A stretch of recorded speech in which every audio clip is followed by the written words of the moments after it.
Everything you're about to hear is just my assessment. It's my opinion and not to be taken as fact.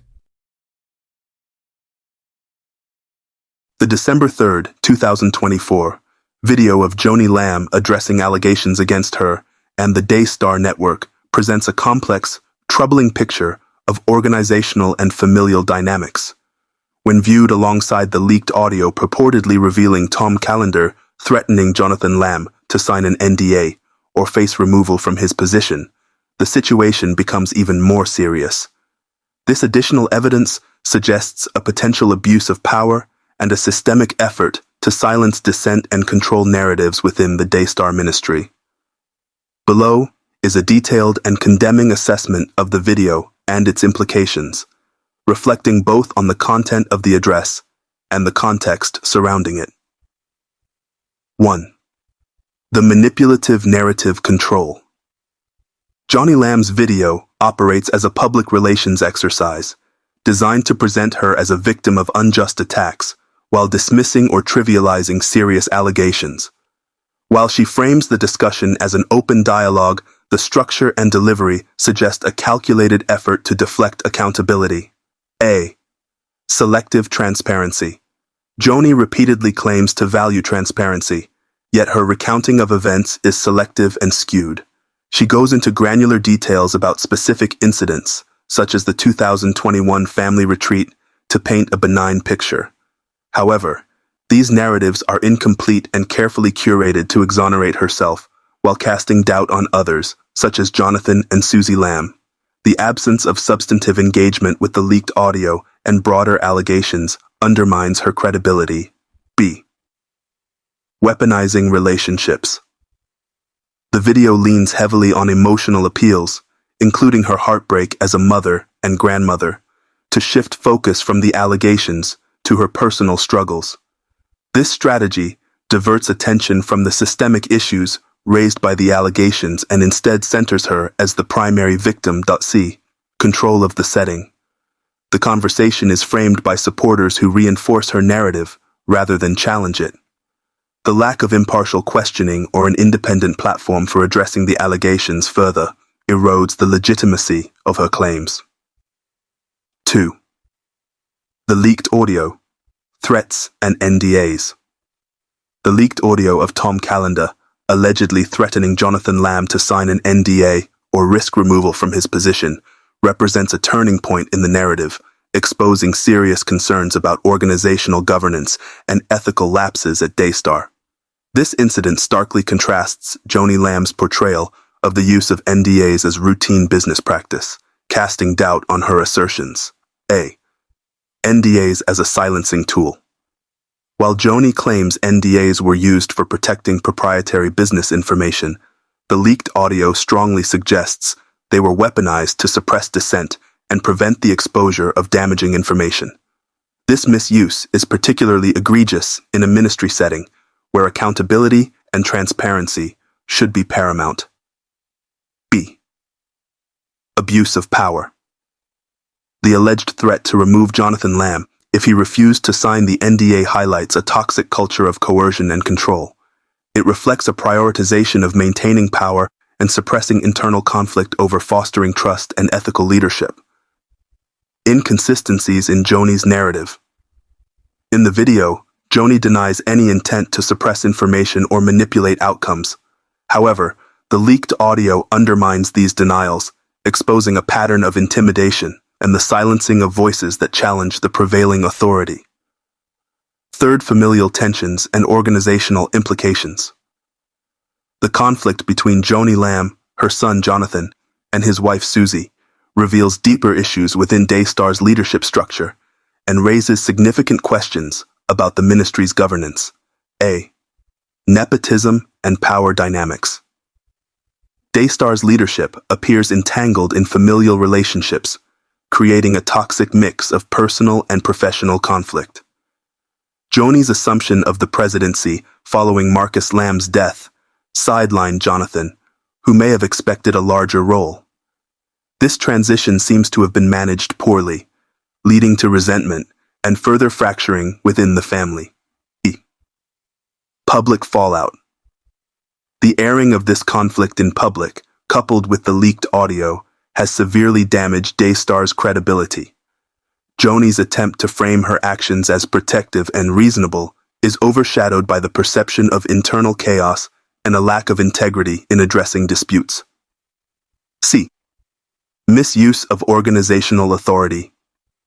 The alleged coercion of Jonathan through threats of removal and NDAs points to a misuse of authority within Daystar.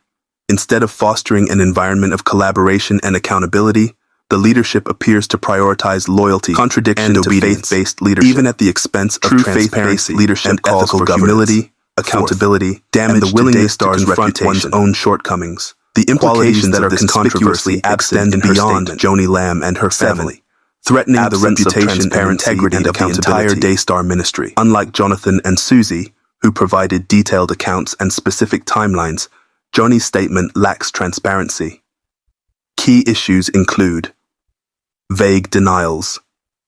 The blanket rejection of allegations without addressing specifics or providing evidence undermines her credibility. Lack of accountability. There is no acknowledgement of potential missteps or areas where Daystar leadership could have handled matters differently. This absence of introspection is particularly jarring given the gravity of the claims. 8. Contrived request for support. Joni's request for prayers and support, while common in faith-based communications, feels disingenuous in this context. Given the tone and content of her statement, this appeal seems more like an attempt to rally sympathy and deflect criticism, rather than a sincere expression of faith and humility. 9. Conclusion. A missed opportunity for reconciliation. Joni Lamb's statement is a disappointing and inadequate response to the allegations and family dynamics at play. Rather than using this opportunity to demonstrate leadership, accountability, and a commitment to healing, Joni opted for a defensive and rehearsed approach that lacks authenticity. Her reliance on deflection, minimization, and spiritualization undermines her credibility and exacerbates divisions within her family and community. In stark contrast to Jonathan and Susie's heartfelt transparency, Joni's statement feels calculated and disconnected, leaving serious questions about her ability to lead Daystar through this crisis.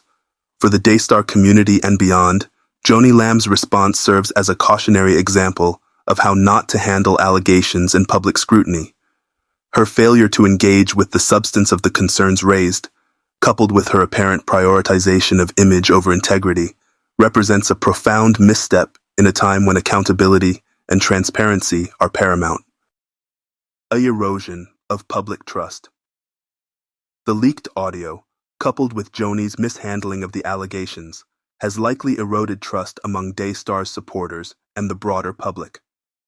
Ministries operate on the foundation of moral authority and credibility, both of which are jeopardized by these revelations. B. Impact on employees and stakeholders. The organizational culture described in the video and suggested by the leaked audio raises concerns for Daystar employees and stakeholders. The allegations of mismanagement, intimidation, and nepotism create an unstable environment that undermines the ministry's mission and effectiveness. C.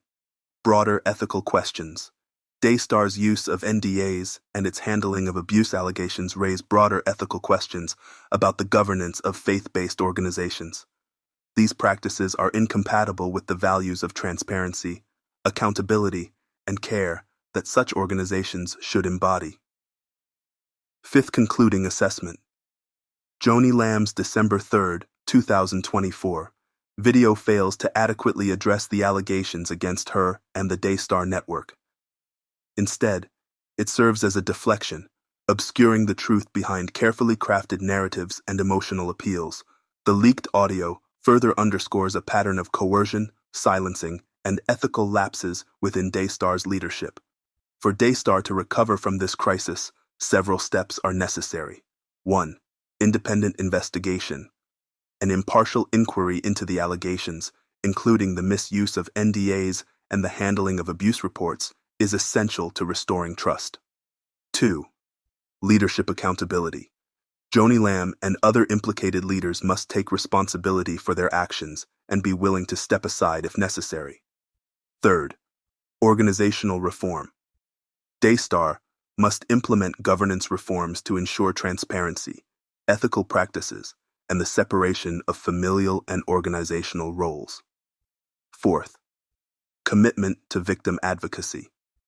The ministry must prioritize the well-being and protection of all individuals, especially those affected by abuse, over preserving its image.